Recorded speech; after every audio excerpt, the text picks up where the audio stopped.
Okay guys, hello once again. No? So balik ta sa ato ang Python basics. So ito istoryahan karon is data structures. Okay? So itong Python guys na siya upat ka basic data structures na atay list, na atay set, atay tuples and dictionary. Okay? So isa-isahon na to na sila aning ano guys, aning tutorial pero sa karon si list na sa tong unahon, no? Siya ang pinakadali. So you can think of a list more siya array list, no?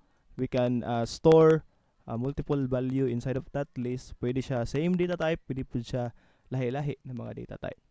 Okay? So example, we have our fruit list. Okay, fruit list followed by equal, then open and close bracket. So this will tell us that the fruit list is a list because of this open and close bracket. Kasi lahi-lahi ni sila yung closure guys. No? So mao na siya. And then we can have value inside of it. We have apple, orange, tapos taputay banana. Okay? So if we are going to print this one, i-print na to na si fruit list, then we should be able to get this one. Apple, orange, and banana. No? So if ever makita mo ginani guys, bisag wala mo kabalo sa iyahang data structure, so sa data structure gamit, basta na i-open and close bracket, gani, kini, list na siya. Okay? So nani siya yung mga different functions. First function itong istoryahan is we have the first list, fruit list that append. No? So this will going to insert another item inside of our list. So for example, orange, grapes. Okay? And then we're going to print this one again, fruit list. Then, run should be able to get the grapes. No? Take note lang na sa last siya ma-add guys. Dili siya dire, dili siya ma-insert dire, but sa last siya ma-add. Okay? Ang basic property ani niya ni list is you can add no different data types inside of this one. Data with different data types. You can also make this one changeable. Ma-change ni mo siya. And then naka-order ni siya guys. Naka-order.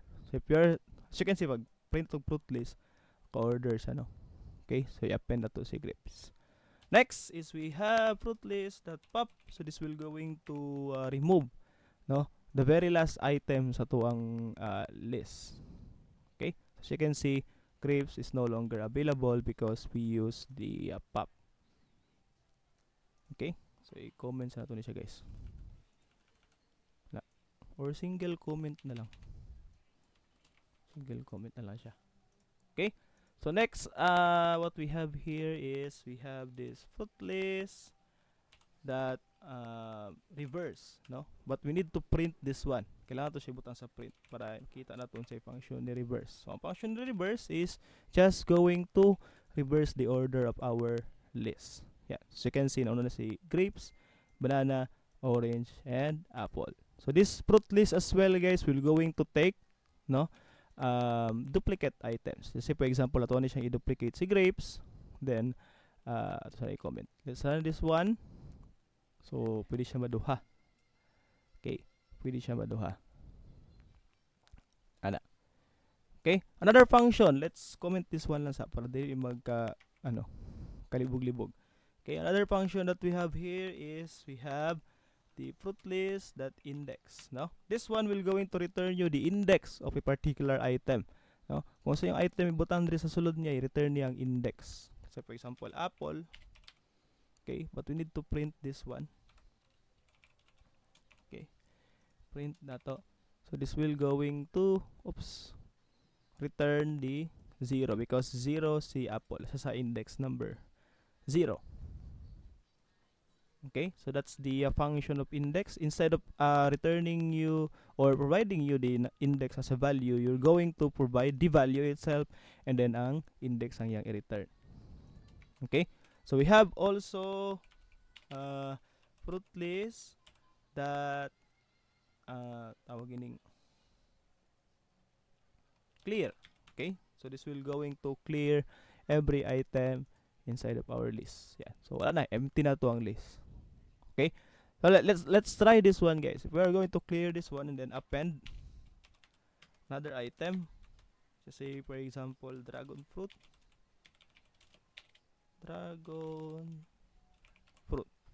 Okay, let's try to run. We should be able to get only the dragon fruit. Okay.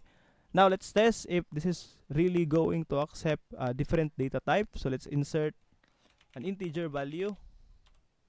Put list that append 1. Okay. Then let's run. This will going to take 1.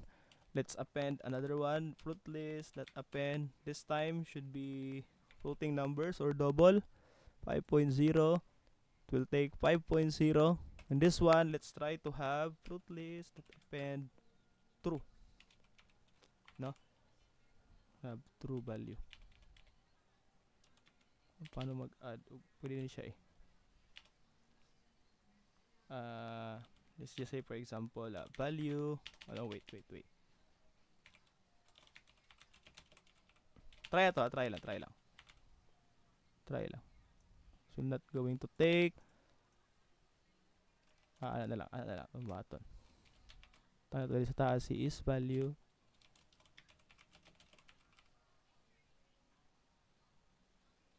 Yan. Sorry, tako siyang true. Okay? And then ito ibutang si is value rin. And then let's try to run it again. So, ma-insert siya. Now, as you can see, we have a string, we have an integer, floating numbers or double, and then a boolean value. Okay? And then let's clear this one once again. Run, and then this will be clear. Okay? So that's it. That's the basic of this one list. So these are the basic functions as well for the data type or data structure list for Python. Okay, so next time we're going to talk about the set. Okay, so if you like your video guys, you can comment, no? Kung sa yung mga gusto makita ng mga basic, you can also share this video, leave a like, and then subscribe, of course. Thanks.